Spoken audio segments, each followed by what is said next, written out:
Austin. Everybody.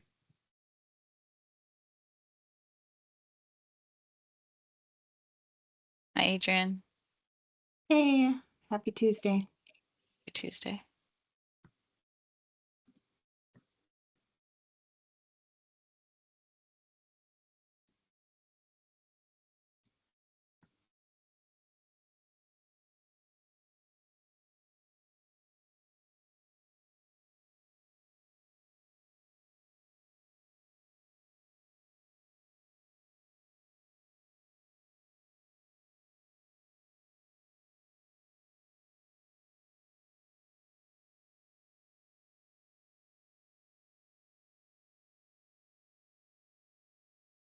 Hi, Julie.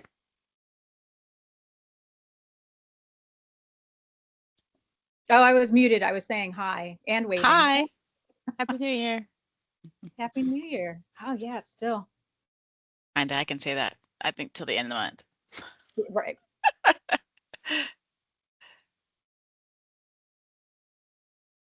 This has been a long month so far. Mm-hmm. Mm-hmm. That surely has. Yeah.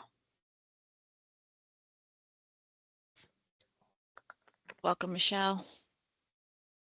Hey, Brooke. I'm only here in case you need me for quorum. Okay. And I can only be on until we go in for the appointment. But I wanted to make sure that we could get any voting items done. Sounds good. Thank you.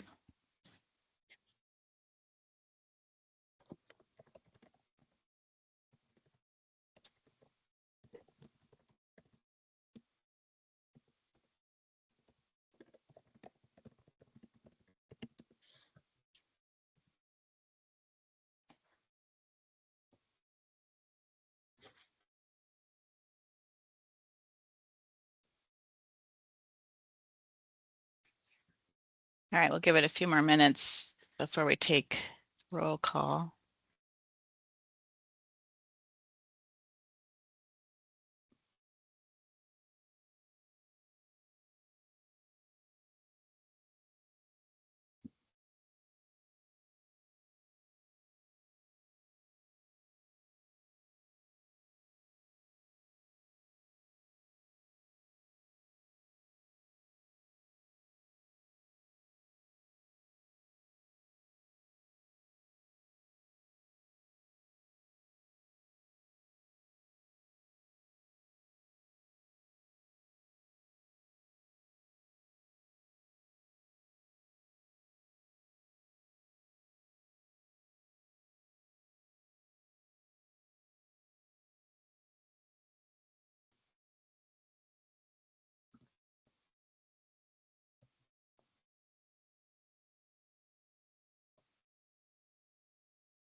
Okay, Abigail, I've got 105. We want to do roll call and see where we're at. Okay. Good afternoon and welcome to the subcommittee meeting for technical assistance of the Governor's Interagency Advisory Council on Homelessness to Housing. This meeting has been publicly noticed in compliance with Nevada's open meeting law. Vice Chair Brooke Page will call the meeting to order. Thank you, Abigail. Good afternoon and welcome to the subcommittee meeting. The time is now 1:05 on January 21st, 2025. And I'd like to call the meeting of the Nevada Interagency Advisory Council on Homelessness to Housing Subcommittee for Technical Assistance to order. Will our moderator, Abigail, please take the roll? Of course. Chairwoman Michelle Fuller-Hallauer, Present. Vice Chair Brooke Page, Present. Austin Pollard, Present. Dr. Pamela Janelle,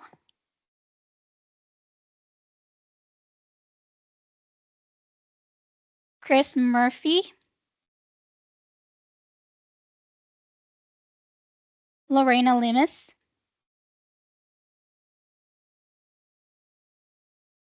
Christy Costa, Kimberly Martin, Adrian Babbitt, Present. Julie King. Present. Let me circle back to Dr. Pamela Janelle. I can see your hands raised. Are you in mute? Please forgive me. I had some technical issues, and Dr. Janelle is present for the record. Thank you. Thank you.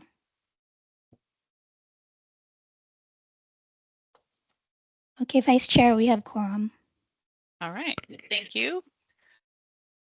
So for item number 2 on the agenda is public comment, and no action may be taken upon a matter raised until the matter has been specifically added to the agenda.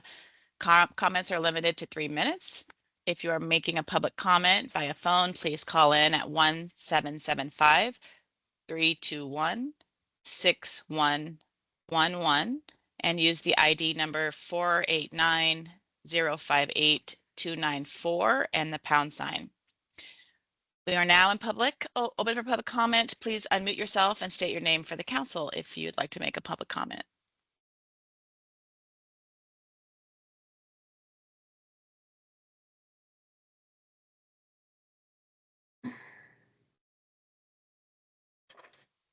All right, last call for public comment.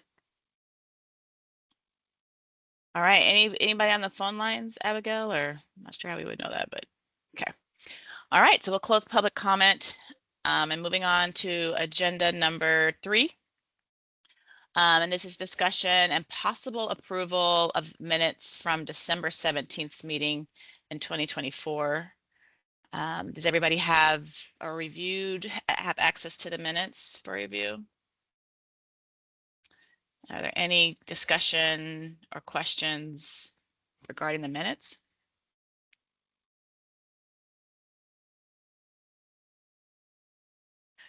All right, seeing none, I will entertain a motion if anybody would like to make a motion for the minutes.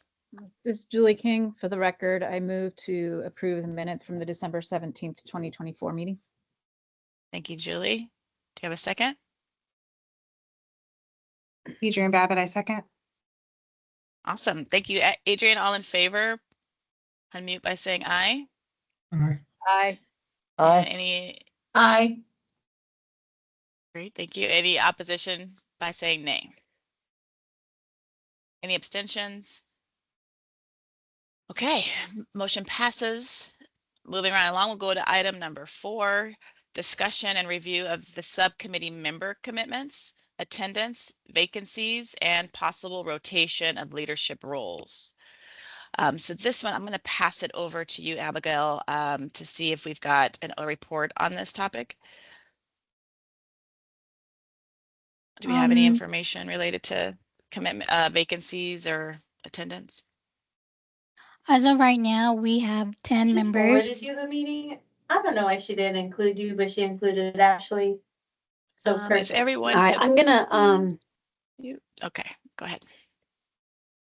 We currently have 10 members for this council, but Lorena Limas mentioned that she is resigning, but we haven't received any official letter yet.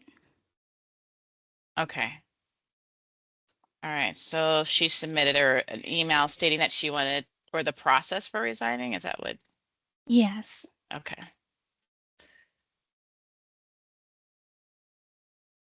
So we have 10 members of the council. One member who's currently made a recommendation or one is inquiring about resigning. And what about the attendance of the 10 members? Do we have any reports on attendance? Yes, we can show it to you. Give us 1 second, please. Okay.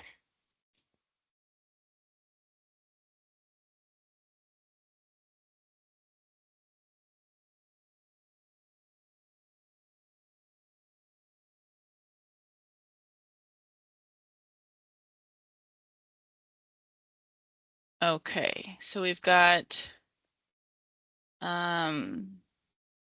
excused absences versus unexcused, and our current bylaws, is there recommendations in terms of meeting attendance?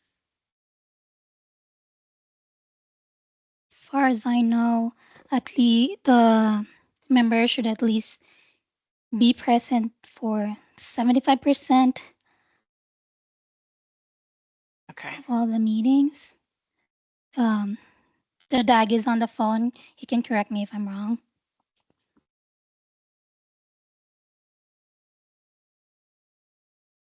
All right. I don't know the exact number. This is Ryan. Okay, thanks, Ryan. Yeah. Okay, well, based off of this report, it appears that our members have pretty much been consistent throughout and present for majority of the meetings.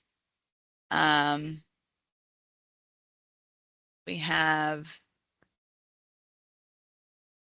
any questions regarding this report or any discussion about membership, committee membership, our 10 positions?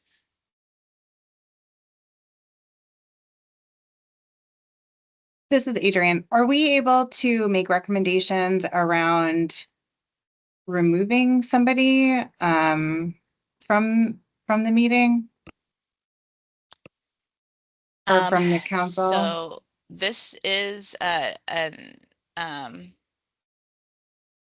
think this is an action item, so we can make some action here if there's recommendations that we'd like to make related to the membership. There does appear, you know, that we've got some folks on this list that I'm not sure of their commitment, so yeah.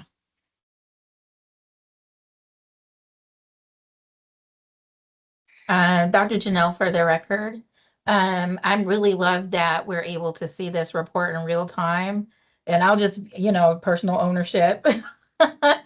Working with the Department of Education, even today I'm like double booked, and I said, look, I have to be able to be at these meetings so I can make quorum. One of the things that I do appreciate that the council did was they reached out personally to me and asked like what ways they could assist me, and I've been able to receive assistance. So given that we're looking at, this, I would love if we are able to revisit this more often if possible. Because there was like a stretch of a few months where it was very, very difficult for me to meet my commitments. So, but when the committee reached out and supported, it really made the biggest difference. Thank you. Mhm. Great, thank you for that feedback, and I'm glad the committee, well, especially staff, their willingness to support whatever was needed. Appreciate that. Okay, any other thoughts about this or discussion?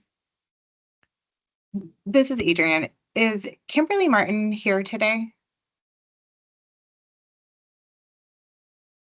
According to the roster that She's not. roll call, no. No. Okay. Based on when I was looking, she and I started, I think, at the same time. I think it was like Kimberly, me, and Julie all started on the council around the same time. I don't think that she's made a meeting since the very first one. Has there been any contact with her about continued participation? So far, we have not sent an email yet, just the notifications regarding the upcoming meetings. Okay, so there's been no email to her to say like, hey, are you still participating? I thought I was under the impression that some outreach was happening. do we have to initiate that, or like what, I'm new, so I'm not trying to overstep, but I would like this committee to be productive and be able to make quorum and take votes and do whatever it is that we need to do without, you know, fighting to make sure that people can attend this time. I second that. Adrian, thank you for the recommendation. And I think it is on this committee to direct staff to make that outreach. So I think if, there's an opportunity for us, like Dr. Janelle mentioned, us to be revisiting this maybe quarterly and having these conversations about attendance, and then being more proactive about that outreach and, providing whatever accommodations folks need or reminders or whatever that is. Yeah. So I'm just wondering, in the interim, like if we can start some outreach and explain the process to resign from this committee to the individual that requested that information, and then also to Kimberly Martin, if she no longer wants to participate, then this is how she would resign. And then if we can, with the rest of us attending, like either RSVP that yes, we are going to attend, because showing up and then not having quorum is not an effective use of anybody's time. And so if we can, like, if you're going to be absent from the meeting, like, you need to communicate that in advance is something I think we need to keep accountable to not only ourselves in this committee, but the individuals who attend, that are just here listening. Very well said. Dr. Janelle. Dr. Janelle, for the record. Adrian, thank you for bringing up a very good point. One of my observations, being a member of this committee for a couple of years now, is I noticed that we do our membership, request for membership at a completely different time from, revisiting attendance. And so, and this may be a DAG question, but is there any way that we could possibly pair that, or even have like a backup named for each member, so that way, one way or another, we still have enough coverage? Because yeah, I've been on these meetings several times too, when I was like busting my butt to be present, and we don't make quorum, and there are important items that we're unable to move forward. Mind you, I was in Wisconsin when they had those two snowstorms. And so I had no internet, but barring like any natural, disasters or anything like that, I think it would be important to also revisit like how we're pulling a membership in, and maybe, I don't know, bolstering the amount of members we have so that we can have better chances of making quorum and moving forward with the work that we need to do. Thank you.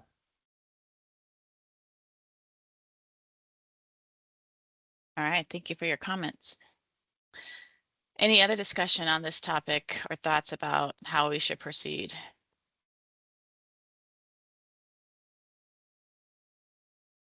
Brooke, this is Adrian. Just a question. Are we also discussing the time, like the date and time that this meeting continues to meet? Because I'm wondering if, we moved it to a different day or a different time slot, if we could potentially have better attendance. But when the poll was submitted, it was like your only option was, the third Tuesday from 1 to 3 or whatever. And it was like, can you attend or not attend? And so I didn't know if that's something to also look at, if we can't, change membership easily, is it worth looking at? Is there a better date and time for the current body to meet? Thank you, Adrian, for the question. Abigail, that poll that went out, did you receive 100% participation in that survey poll? Like, was that, there was consensus that this time slot worked throughout for the full year? Let me check. So there were 7 people who responded to that poll for the proposed meetings for this year. And all 7 said that they could make this meeting time? Yes. Okay, and we need 10 for quorum. So, but the 3 that didn't, are the 3 that didn't on this call today? They are not. Okay. So that I might be, yeah, Sorry, go go ahead. ahead. Dr. Janelle, for the record, what I did, at least on my end, because, and this is to Ashley's point, was I let, my NDE folks know that, hey, this is a dedicated time that I have to make the ICH HTA meetings. And so I was always being double booked with division meetings. And, of course, that hit me in the attendance bracket. But what they did was they moved the meetings on my end to another time to make sure I was able to accommodate this. So I know that some people don't or possibly do not have that type of flexibility. So to Ashley's point, maybe looking at like another time, possibly instead of just giving one option, might be helpful, especially given that the 3 people who didn't respond, aren't here as well. So thank you for that. It really helps because now we understand why the math isn't mathing. Thank you. Dr. Dana, I think you meant Adrian, right? You said Ashley. I was like, who's that? But, Please forgive me. okay. Y'all, It's I all mean, good. I just ate lunch and Dr. Janelle, for the record, belay my last, and that's one of the reasons I need to clone myself. Thank you for the You're funny. correction, and Adrian, please excuse that mistake. It's definitely was not meant to insult you at all. Your name is Nope, Adrian. totally I got fine. it. I know who Thank you were you. talking to. But that was another Um, name for a whole situation. Okay, my apologies. Let's get back No, on yeah. task. Thank you. When I filled out the poll, I put like if need be, because I also have a meeting from 2 to 3 every Tuesday that I just, don't go to. So I prioritize this meeting, but I would be open to discussing a shift if we could get better attendance from our current membership. So Brooke, I'm anxious to hear what your thoughts are. I was thinking about the importance of pretty much what you all are saying, expanding the poll to more day options, like maybe doing a morning option or multiple days of the week, just to kind of see if that would get us a better percentage, because we are cutting it close with only having 7 people when we need 6 for a quorum that are able to make this time slot. But Abigail, sorry. Vice Chair, I would just like to add, Kimberly Martin also accepted all the invites for this year. Just an Okay. FYI. Okay. Good to know. So we got multiple things going on at one time. Let's kind of make some decisions about, the member commitment first. Do we want to make a recommendation or a motion related to outreach of existing members and their commitments to this body? Should we poll folks and see if we get a different time slot agreement first, or what are your thoughts about commitment? This is Adrian. Oh, go ahead, Austin. Sorry, everybody. Austin Pollard for the record. I think reaching out to the members is definitely a good thing. I kind of even require a response back to see if they're even engaging. I think we should be outreaching. As for the ones that are potentially dropping off, I know last year around this time we kind of talked about what does recruitment like, and my first question is, do we have anybody on hold to potentially join? And if so, do we want to relook at kind of that process where we set that expectation and be really upfront about when this meeting is scheduled. So that way anybody who's willing to join has an understanding that these meetings are at this time. And I definitely do know it can be difficult.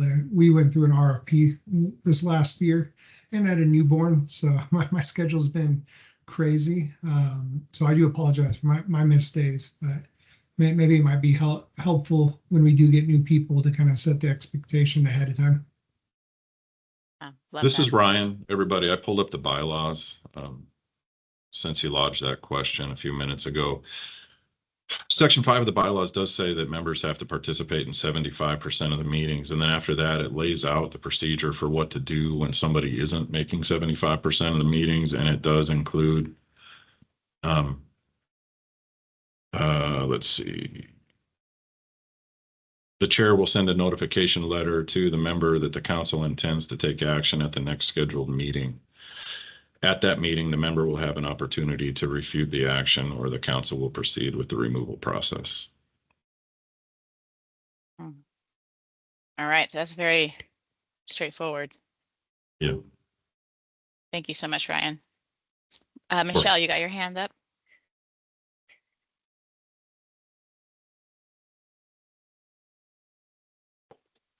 Yes, I'm sorry, I'm fumbling trying to do this from a phone and in a car. So excuse me for all of this. Anyway, so great conversation, and I love all the suggestions and ideas that are coming out of this. So it sounds like what I think I'm hearing is that we've got some clear direction with our bylaws on what to do with folks that have less than 75% attendance.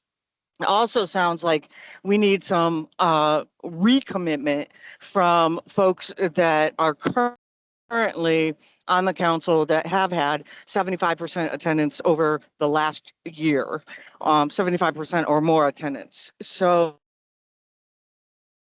if maybe what we do is, whether it be a letter, an email, or a comprehensive survey, that within the survey or email, letter, whatever, also has a blurb that indicates that I am committing to or attend, the meetings of this technical assistance committee, yada, da, da, da, da, da, da, yes or no, and doing your initials or signature or whatever as part of the whatever it is that we send out. But also with whatever we send out, do the current days and times work for your schedule, or would you prefer us, the technical assistance committee, to consider a different day and time of the week and month? If so, what day and time of the week and month would work better for you, and for us to get a better sense of what works better for folks, for us to kind of get an idea of what people's general sense is. Okay, thank you, Michelle. That was a mouthful. I tried to capture all that. Adrian. This is Adrienne. I have a question for Ryan. If we send notice that says you've been absent more than 75% of meetings, we plan to take action at the next meeting.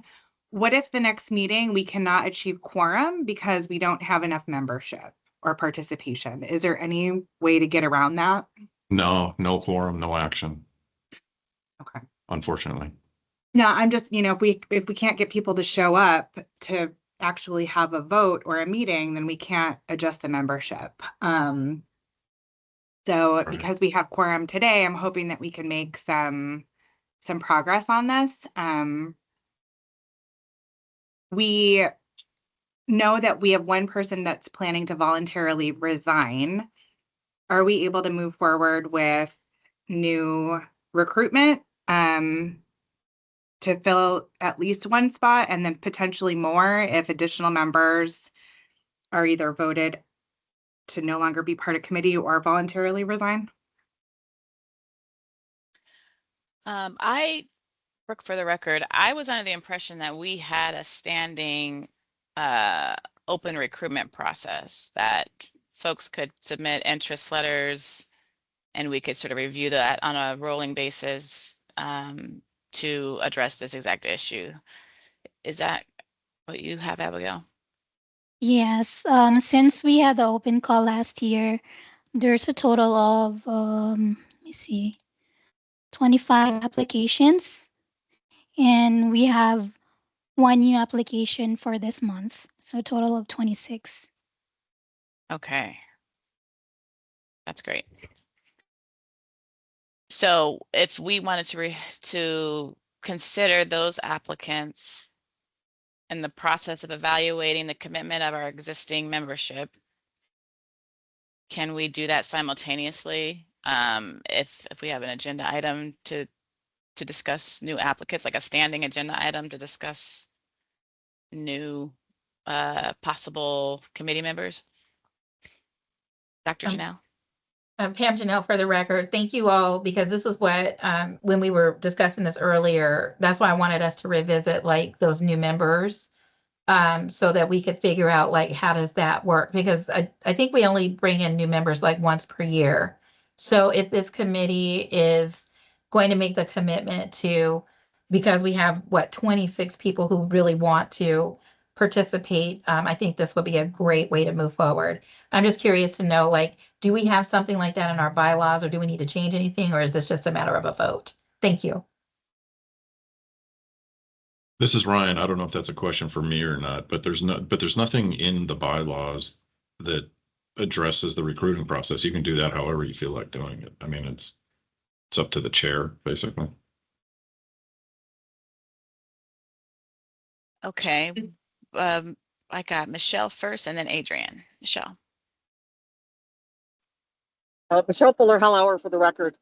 If I recall, last year we had determined that for recruitment, that because we had the ongoing open solicitation or acceptance of new member applications, that anytime we had vacancies, if they came up throughout the year, that we would then fill those vacancies as they came up.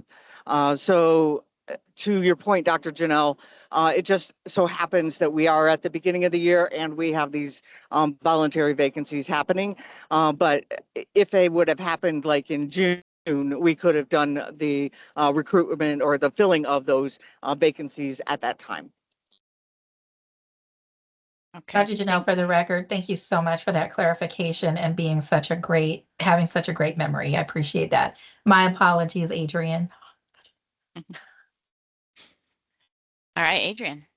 Yeah, so my question is around the 75%. Do they have, so if we have individuals that miss 3 meetings, can we then initiate, like, let them know action will be initiated? Or do they have to miss more than, like, do they have to miss the 4th meeting before action can be initiated? My follow-up question is, do we have anybody currently on this roster who has missed 75% who is not here today? Brooke, for the record, there's folks that are listed here on the council member list that are technically not a part of our membership currently. So I'm curious if we need to reconcile or hide folks that have already been rolled off their membership. I don't believe Karen Van Hess is on this committee anymore. And Nolga Valdez.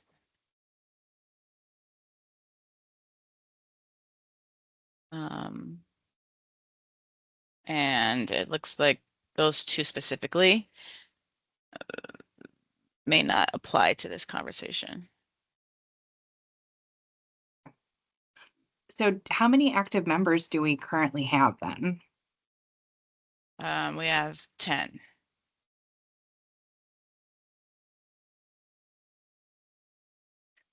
We have 10, we need 6 for a quorum. Wait, Yes, this Michelle. shows 9. Oh. Okay. 9. Well, Lorena Loomis, she is technically a member.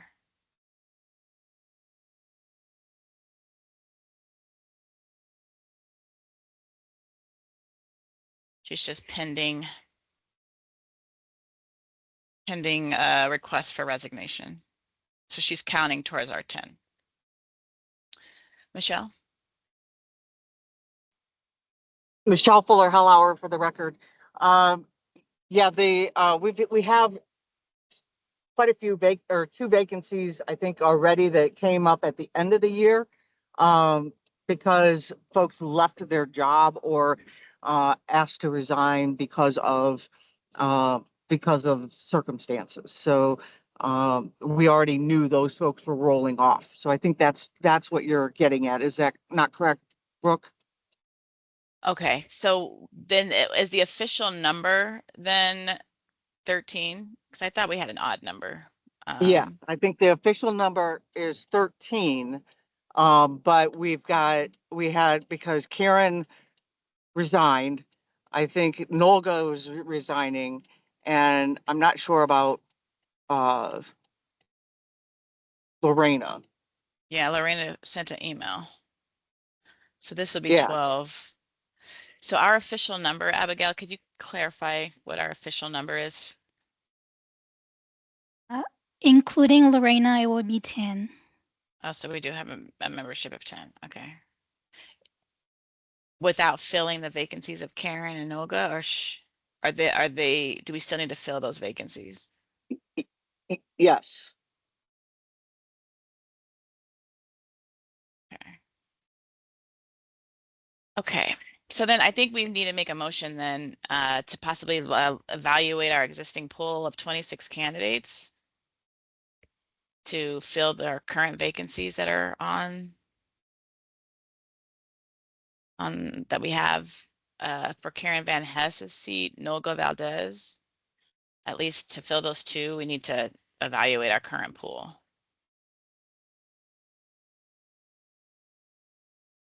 Dr. Janelle, for the record, I move that we evaluate our candidate list to fill the vacancies of Karen Van Hess, Nolga Valadez, and potentially Lorena Lamus.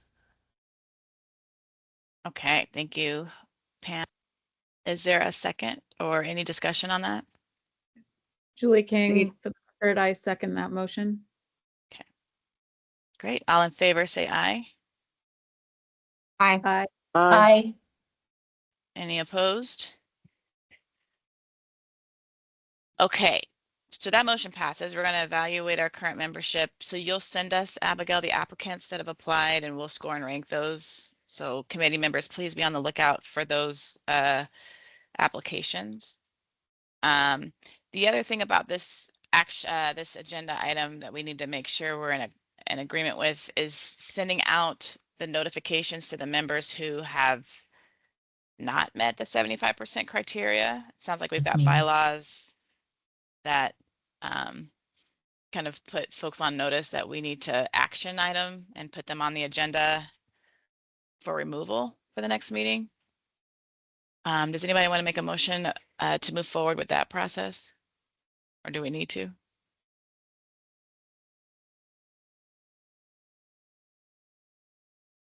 This is Adrienne. I thought that was part of the bylaws, that would be an automatic thing. Do we need to make a motion for that?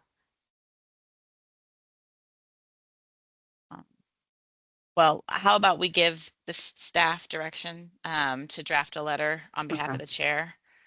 And if we can move forward, if anybody has not met the 75% commitment, if they could receive a letter from the chair, letting them know that their position is going to be disputed at the next meeting for consideration. Dr. Janelle? Dr. Janelle, for the record, and I'm just like full transparency with the group because I know I have not met my 75% commitment. However, I was contacted by the chair and committee in the last year. So would my membership be up for question again, even though we addressed it? Just Right, asking for clarification on that. I would suggest you be excluded from that conversation because you've remedied your dispute. But if there's anybody who has any other thoughts about that. So we can send that letter to everybody except for Dr. Janelle, who's not met that 75% commitment. This is Okay. Adrian. I concur with that. Okay, great. So then that will move us forward with commitments. There was recommendations about a survey about time. So maybe that letter can just restate the current time of this committee meeting. And if folks can make that meeting, if not, what's a better time? If they want to continue, what time would that be? So maybe we just kind of draft that letter to capture the elements that Michelle mentioned and get folks' specific commitments. Okay, the other part of this agenda item is the rotation of leadership roles. So for as long as I've been on this committee, Michelle Fuller-Hallauer has been the chair and I've been the vice chair. And we want to open it up for discussion about that role, those two roles, and discuss if there's any folks on this committee who would like to be considered for chair or vice chair, and see if we have any nominations or discussions on that. So any thoughts?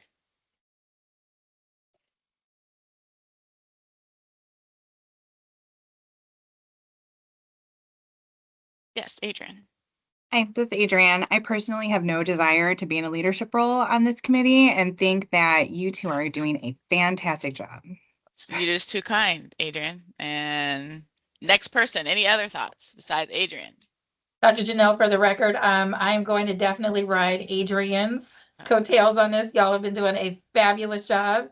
However, I do appreciate you extending the opportunity of interest in leadership to the rest of the committee. So thank you for that in terms of being willing to share the wealth. However, if I was not already maxed out at capacity, I would assist more wherever I could, being a fun-sized friend. Appreciate you, Dr. Janelle. Thank you for being here. Austin or Julie, do you all have any recommendations or thoughts? Austin Pollard for the record. I don't have any recommendations. I know I don't think it would be in my capacity to lead better than you two. So I enjoy the position I'm in. Okay, thanks, Austin. Julie King, for the record, I don't feel like I've been involved long enough to take on any kind of different role. So I'll pass on that, but continue to participate in this capacity, in my current capacity. Okay.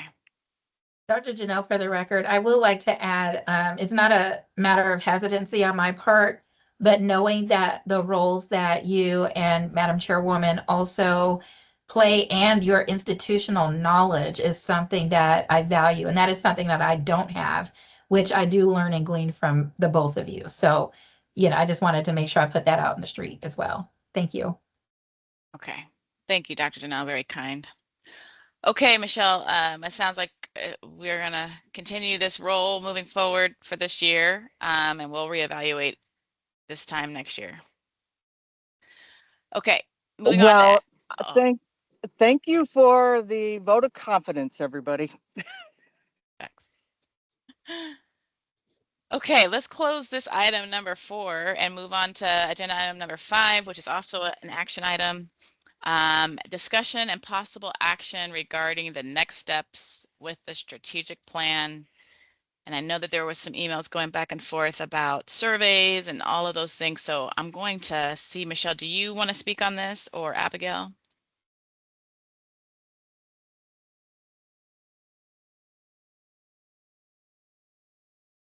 Anybody have any updates on where we are with the strategic plan survey? Yes, Ryan can share. I think that's the next item, Brooke. The alternative ways to present the action plan? Wait a minute, which agenda item are you on? I'm 'Cause on isn't number there one about the 5. poll? Oh, you know what? There is number 7. Yes. So this discussion though about possible action regarding the next steps with the strategic plan. I thought that was kind of interrelated maybe, but I'm having a hard time seeing it on my phone. Hold on. you're right. There is an agenda item number 7 that update on the poll survey regarding the top 3 action items. Because I thought those 3 action items were going to sort of inform our next steps related to the strategic plan, but and moving that up to the Interagency Council. Yeah, So they feel interconnected, actually. yeah, I think it's in the wrong place. Yeah, because I think we should be showing the alternative ways to present the action plan, and then the poll survey, and then discussion of the top 3 items, now that I'm looking at it. Okay. And then I think we actually set the agenda up backwards, to be honest. I think number 5 probably should be after some of those other discussions, if it's applicable. Okay, well, considering you have a time commitment and we need to make some action before we lose quorum, can we do these action items first and get that out of the way? Sure. Okay, so I'm going to pass it to you all just to discuss the survey so we can get that action itemed.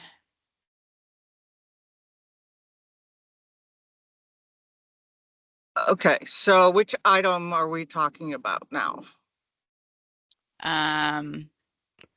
Discussion and possible action regarding the next steps with the strategic plan is as agenda item number 5. It's an action item. Okay, so part of that is we'll with that, I think is also with connected with whatever agenda item was with the survey. We had asked the team, to Abigail and her team, to create a survey to send out to the COCs and to distribute to their members, their providers, the people that they serve, and all their stakeholders, to help us to get feedback on the top, I don't remember if it was 21, 24, whatever it was, action steps, and help us to get a sense of prioritization so that we could identify the top 3 action items. And due to some research, they needed to find out if they were able to even utilize, do a survey, send out a survey, if they could utilize SurveyMonkey, yada, yada, yada. And then by the time they found out whether they were able to do that or not, I came down with a nasty bug and was out of work for a week. So all of that being said, the survey didn't get out, and we didn't get the information back to have information for this meeting. So we all apologize to you all about not having the information to be able to move forward. That being said, I met with the team this morning, the team with the Homelessness to Housing team, and Abigail and Carlia this morning. And we had some discussion, and it's probably a good thing that it didn't go out, because they had some really great, thoughtful questions about the survey and what we want, how we want to present that survey. And I said, let's take that to the technical assistance team and get some feedback. So I'm going to pass the baton to Abigail and have her actually ask you all for some feedback on the way that the questions are presented, and some feedback on the way that we ask folks from the community to prioritize.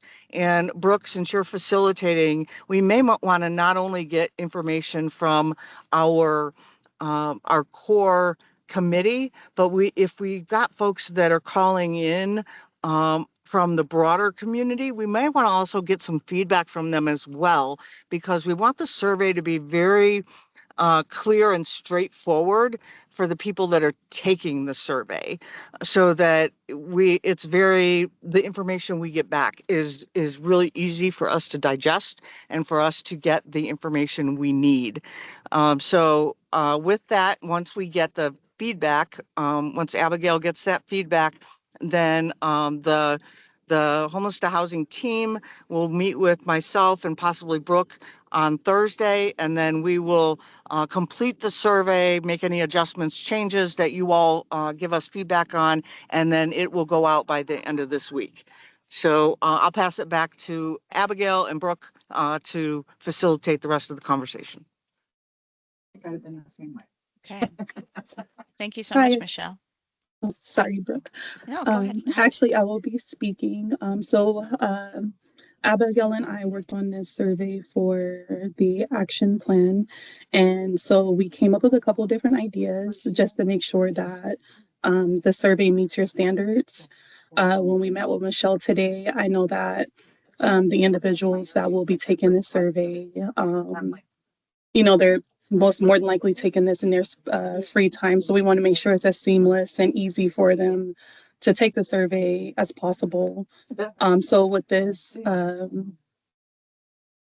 first survey that you see right here, in bolded letters, you'll see the standardized tenant selection plans. That's one of the action plans. And then we have it ranking from extremely important to important, neutral, and not important and not sure. And each of the questions have something similar to that. When meeting with Michelle, she advised that it probably won't be, because we want to identify the top 3 action items, and it's too broad of an answer, So this is one way, and then the next one, Ryan, can you? This one ranks each action item for the specific strategic issue. My question is, and our question is, do you guys have any idea of how we can easily make the survey more comprehensible to the individuals that we're sending it to? Like, do you have any ideas? Thank you, Carlia, for that overview.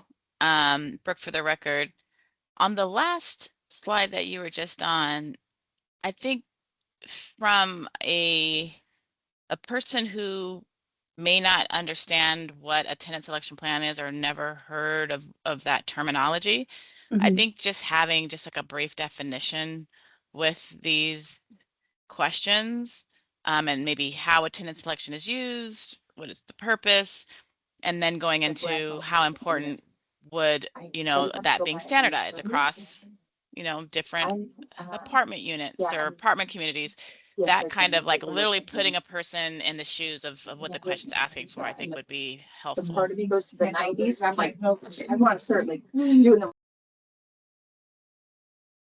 Austin Pollock, for the record, I would definitely agree. A definition and even an example. If this is going to go out to a broad spectrum of individuals, my assumption is always that they have limited understanding of some of the terminology. So the more information we can give to improve the awareness of what we're asking, I think would kind of likely garner some better responses. Yeah, I agree, Austin. And is the goal for us with these strategic issues that are listed here to identify which of these are the 3 most important issues we want to move to the Interagency Council? That is correct. Okay. So whichever one gets the most extremely important votes would win? Yes. Okay.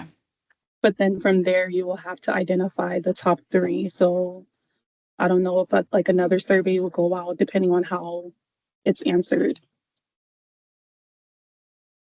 Because we'll have to narrow it down to 3. And honestly, the way that this, oh, Dr. Janelle, for the record, the way that Carlia, you're describing this, it kind of mirrors a Delphi study where you take a large amount of information, ask questions, and then the ones that rank the highest, then you continue to whittle down with it, and until there's like a focus on like 1 to 2 things. So that is like the definition of a Delphi study, which I think would be advantageous, but then we also have to be very cognizant and mindful of the audience we're sending it to, meaning that there may be one perspective that's formed that may or may not differ from a larger group answering said questions.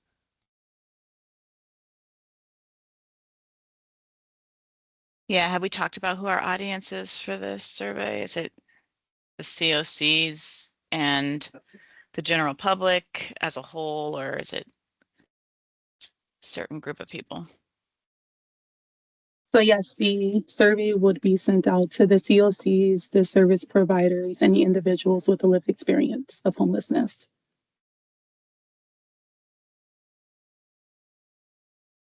So not the general public, but just the Well, homeless we'll ask service. for them to share it, Okay. share the survey, yeah. Dr. Janelle, for the record, once it is shared, is there, without like identifying PII, like personal information, will respondents be able to self-identify as, like, let's say a COC member, a community member, or a person with lived experience? Is that part of like, like that demographic information that we usually gather? I'm just asking. Thank you.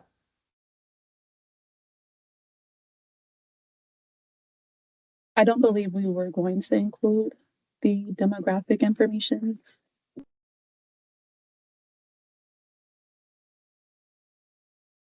Michelle. Michelle Fuller-Hellauer, for the record. I think that's important for us to gather so that we have a sense of when we compile the answers, if there's a difference in a certain demographic that feels certain things are more important than others. I think that might be very telling. Yeah, I agree. Dr. Janelle, for the record, I agree with that as well. It's just I've conducted research before, and in my conversation with Dr. McCauley, who is part of the Education and Workforce Development strategic issue, my thought partner, some of the questions that were raised were we designing this based on what we know and what we're comfortable with versus like who it's impacting? And that tends to be something that happens where it's not intentional, but it just tends to happen when putting information out to get answers. It's usually from a perspective of something that we already know versus what we're really trying to get real answers to. So it's not, it's not by fault of anything, but like Madam Chairwoman said, definitely like having, knowing like who's answering this really will help broaden the perspective so that it's not from the point of view of, the person sending out the survey. Thank you. Thank you, Dr. Nanell. I'm wondering if it would make sense for you to maybe work with the staff, because you've done research studies in the past, and help us maybe frame this, the Delphi study that you were mentioning. I'm not sure if it's the same of like you're asking the same question but in a different way multiple times to see if somebody really agrees with that particular question, or if it's, in the way it's asked, like make it more situational. But if that's something that we could just, review these questions to make sure that it's being asked in the way that we were intending, maybe that would help us. Yeah, Michelle. Michelle Fuller-Hellauer, for the record. The other thing is, and I'm not real familiar with SurveyMonkey myself. I know I have some team members that use it, but I don't develop surveys in SurveyMonkey.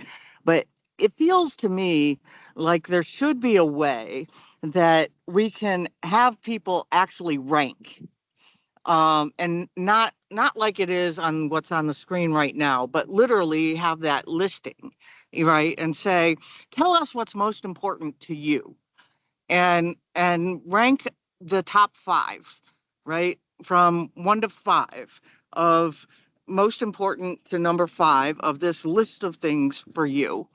And tell, to start telling us what they think is most important. So I just don't know if SurveyMonkey allows us to do that, though. So I don't know if anybody else on the call has any more in-depth experience with SurveyMonkey to know if it has the capability to do that. I guess that's my question.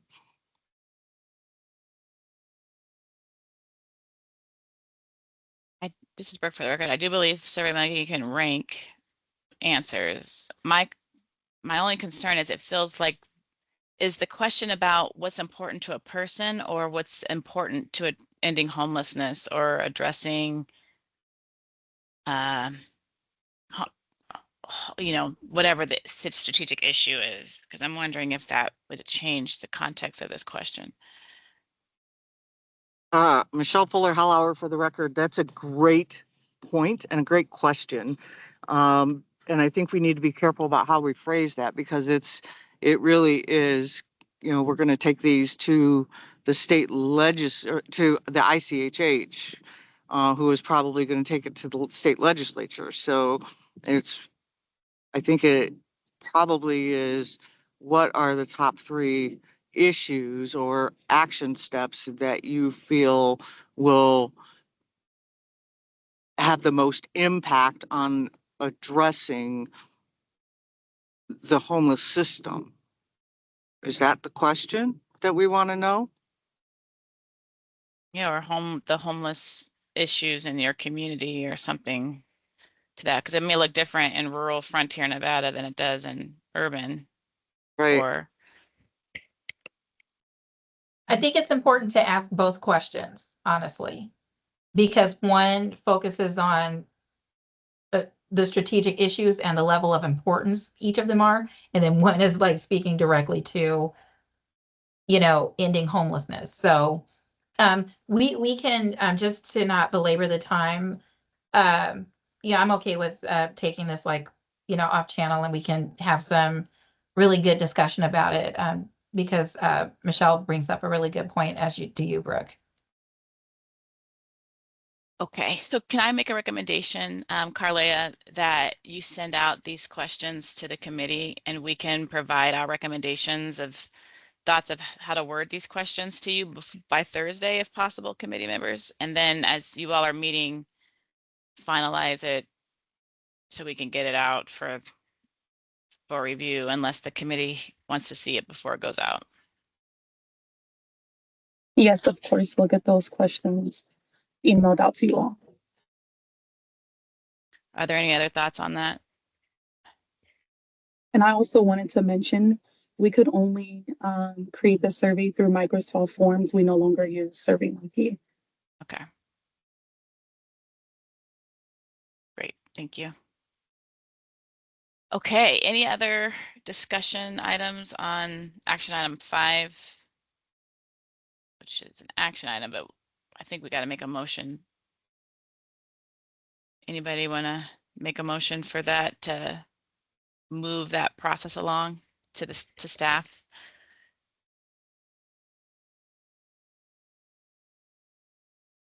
Dr. Janelle, for the record, I move that we take the information discussed here and move the revision of the survey to the staff to complete according to the recommendations made by the said committee. Thank you, Dr. Janelle. All right, thank you, Austin. We got a second. Any discussion? All right, all in favor, say aye. Aye. Aye. Aye. Any opposed? All right, I'm so glad we record our minutes. This is good. We'll move on to the next item, which is alternative ways of presenting the action plan, and I'm presenting this topic. And so we have a few ideas that I've found that I wanted to kind of present to you all. This particular item is focused on, we've got a lot of strategic issues and action items that we worked in subcommittee to develop, and we wanted ways to sort of figure out how to digest these action items in a way that's helping to put some like action steps and accountability to those action items. And we're going to be moving 3 priorities to the Interagency Council at some point, but want to figure out the way that we also present what we've done to the Interagency Council, and to have a succinct tool that gives us the ability to do that. So I've done some research on a few examples. I've started building out one that I've used, and I wanted to get some recommendations from you all to make a decision on which one we want to move forward with. And then we can either work with staff, or I can work with them to kind of figure out how to get this to a place where we can present it to the Interagency Council on our current action steps. So share my screen. The first one, this is one that I used for the actual housing group and the policies work group. But essentially what this provides is an opportunity for us to look at the target goal that we're working on, and then fleshing out the action items that we've talked about. So from our action plan, this is for housing specifically, we had the strategic, the first action for preserving the existing affordable and low income housing stock. One of the action items was creating a preservation fund with best practices for private-public partnerships for preservation. So this ability to take this to the next level, to kind of understand when it is that we could start moving this action forward, and where is this action, where does it ideally live? Is it a state action? Is it the legislature has to do something? Is it local jurisdictions? Is it the continuum of care? Like taking the next step to kind of map out who we need to sort of, you know, hold accountable to these actions. That is kind of the intent of this format. So you've got the goal, the various different actions. We had some comments in the strategic plan that we all worked on about stuff that felt like it was duplicative, or that it should be actually the policy committee should decision this particular action item, or if it's a data work group. So those things are here in the comments. But this kind of breaks this down by every single goal, each action, and then room and space for us to kind of take it to the next level. So this would be something that this workbook could have a tab for the housing, for prevention and intervention, and then we would build this out. The last one here I have is policies, because that's the one that I chaired. So we have that in here already. Okay, so that's one idea. Some other examples of ways that we could present this information. Other communities have some examples that I'll share. One of which is kind of more of a simple kind of action, you know, listing. Maybe instead of it saying outcome, it would be our strategic goals and the action items that we decide. And I think at some point we need to narrow down our action items that we may want to kind of hone in on, and maybe 2025 versus 2026, and kind of use this as a bird's eye view. So we could have this as a more simple version, and this community actually put in some key, the key here shows the delta sign is it's planned for this year, the circle it's in progress, or the check mark it's completed. And so something just to kind of keep track of what's happening. Another community has some examples of them taking their strategic issues. They call them action area examples.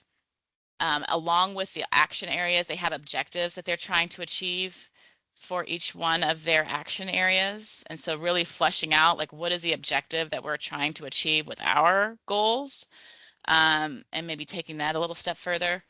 And then they build out their action area, their objectives, and then they list all of their activities under that. And then who's the lead department or agency that's moving forward with that activity? Are they collaborating with another department? What's the timeline? And then what is the performance metrics and the outcomes that we're trying to achieve by that action? So this is another way that we could sort of present this information in a way that gives us a bit more detail and more fleshed out. Okay, so that's kind of what I have are those 3 examples. Are there any thoughts or questions or ideas around that or other ideas?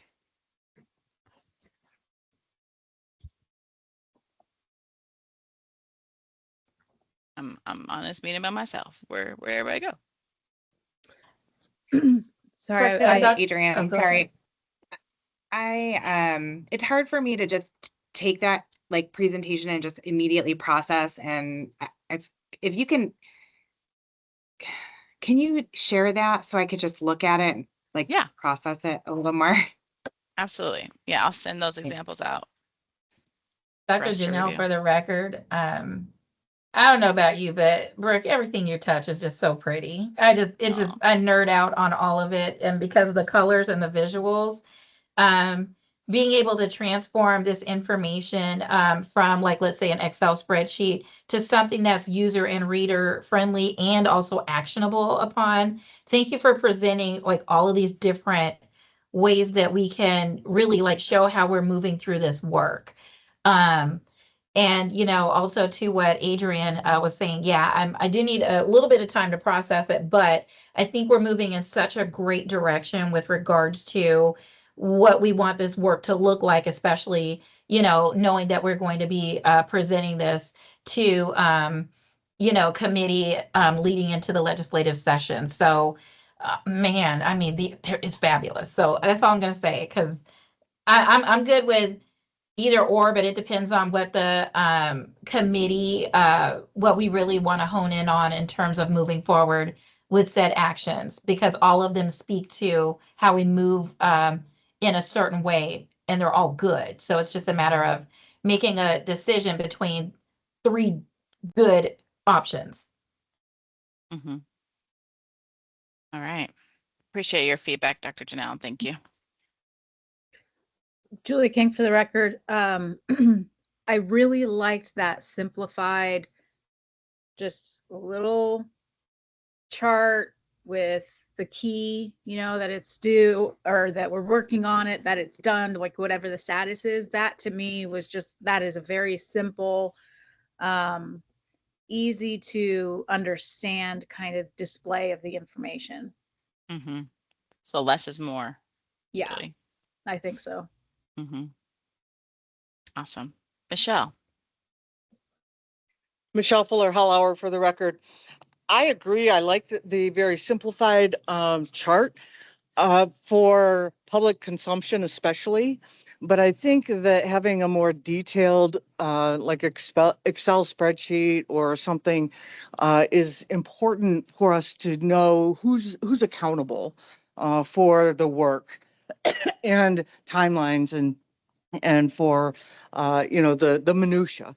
So I think that, you know, we may want to consider you know, what is the bigger product or the bigger tool that we'll use to capture everything that's happening, and then what is the more simplified version that will be used for reporting out for folks. So just a thought to put out there. Mm-hmm. Great point. Dr. Janelle, for the record, I definitely agree with Madam Chairwoman's suggestion, because I was going to say, yeah, we do need something for the back of the house, like our repository to keep the work moving forward, but then also a user reader friendly item that we can, you know, be public presenting that will give a quick snapshot so that they, you know, the people there's the awareness of what we are doing. And then anytime there are any questions, that's when, you know, of course we can meet with people offline, but then, you know, to give further explanation where, you know, the simplified document doesn't provide. Mm-hmm. I agree.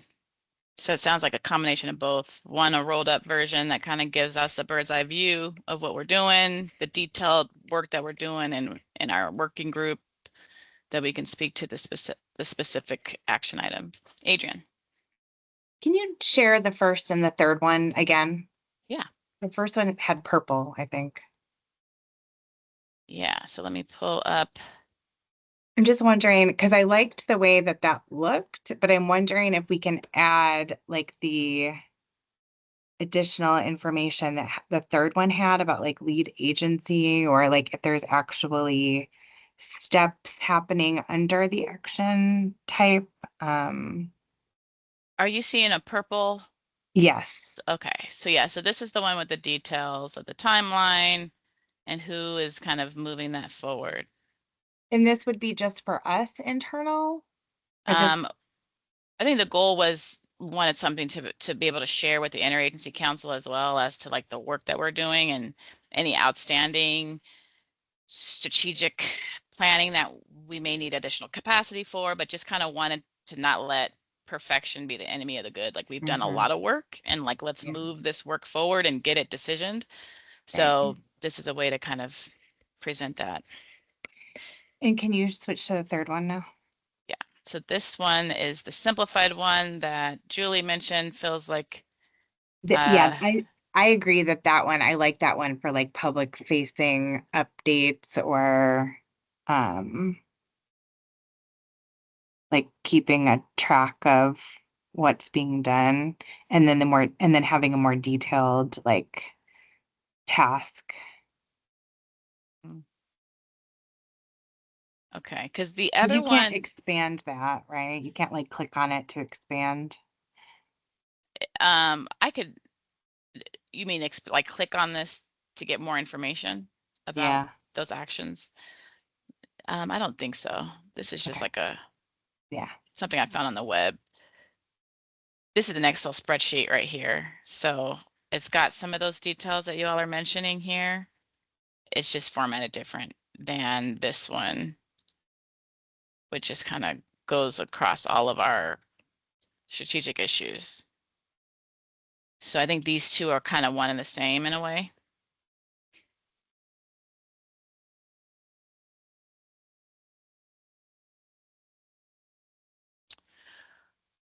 Okay, well, I'll get this out for the committee to further review, and maybe we'll put on our next meeting just some decisions to be made about this so we can get a presentation format solidified. Any questions or thoughts about that?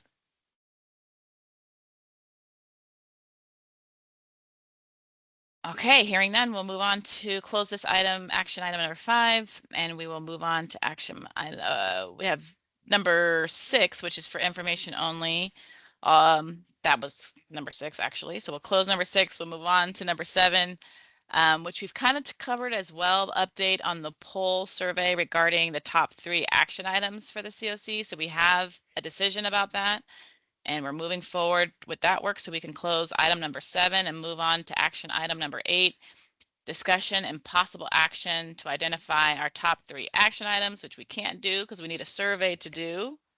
So I think we need to close that action item. We'll table that.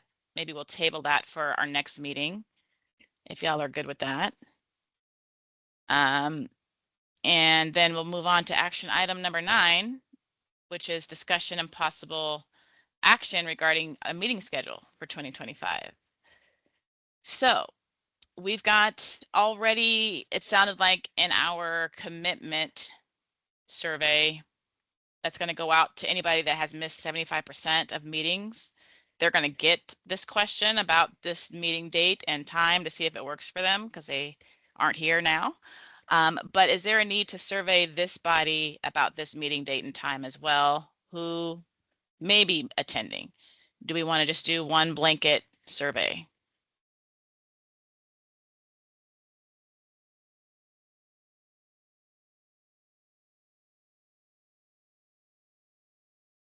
Does that feel like there's a need for that? Or is everybody on this who's present today, does this meeting date and time work for you? Just do a Awesome, thumbs Polly, up. for the record. It works for me. Okay, great.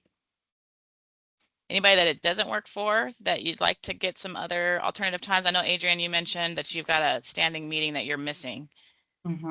Yes, that's true. I would be open to discussing alternative times, but not if it was just me. I can make it work. Dr. Janelle, for the record, just so that I could, reach, achieve, and exceed 75% attendance, I would like to explore additional times as well, just simply because, I do want to be sure that my commitment and contributions are, what this committee needs. Okay. Julie King for the record. There are a few meetings throughout the year that do conflict with another meeting that I have. So I've been rescheduling that meeting if it was possible to, or I should say, I guess I would also be interested in discussing some other times too, so that they can all be fit in. Okay. So if we can make a recommendation, it sounds like there's some wishes. Can we, as a committee, send those requests to staff, Abigail, and let her know what days of the week you'd like to poll the committee to see if they work for everybody? If they work for you, maybe you already have a time that would work best, and they can use that as a starting point. And Abigail, can we send out another survey to this committee based on those recommendations that come to you? Hi, this is Carly. Yes, we can. Okay. Yes, Adrian. Is the time slot required to be 2.5 hours, or what's the minimum, like It's a great when we're question. sending recommendations? Ryan, if you're still on, is there anything in our bylaws that says that this has to be a 2.5 hour meeting? No, there's nothing that specific about your meetings. Okay. I know we have a very large time window that takes up space on my calendar. So I think if we could put in that survey as well, Carlia, like a preferred amount of time that we want to dedicate to this, if we're meeting monthly, should we do 90 minutes, 2 hours, 1 hour? Maybe we can kind of pull folks as well to get a sense of what works. Of course. All right. Any other thoughts or discussion about time commitment and the survey?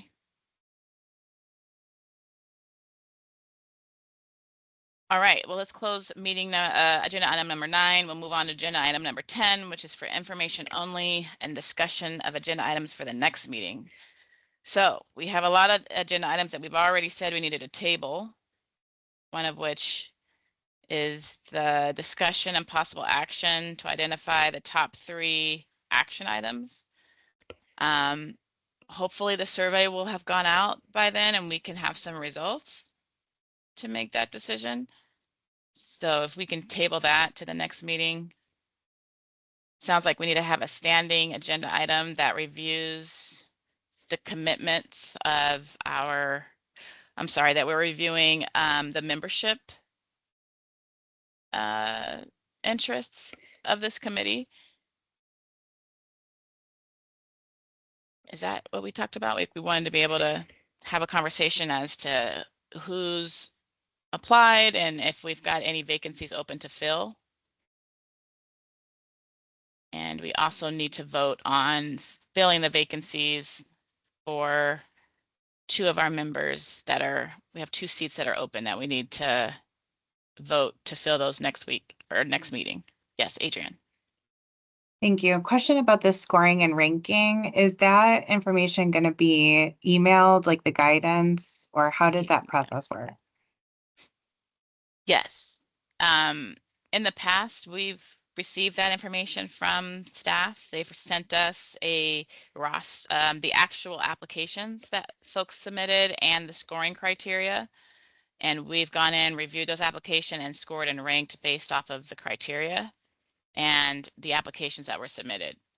And then we send those scores back to staff.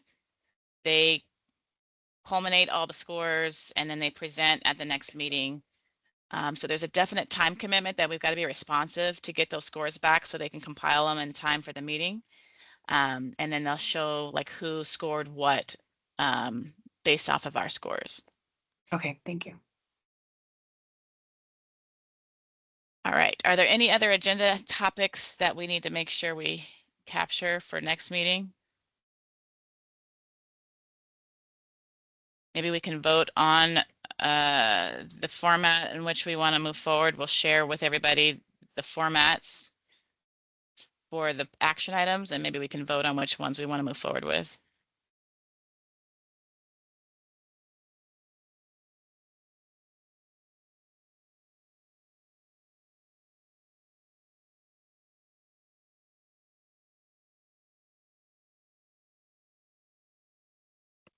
All right, any other topics?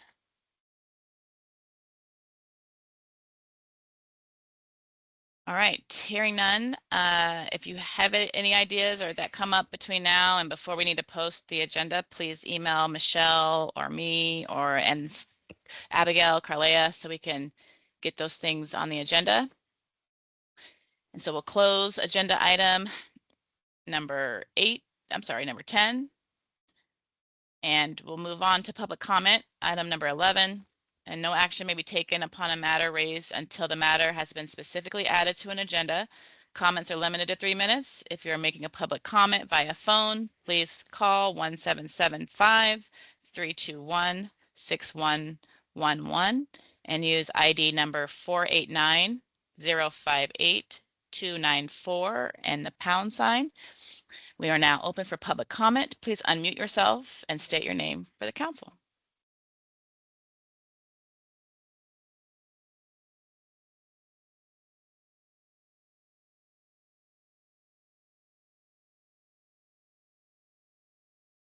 All right.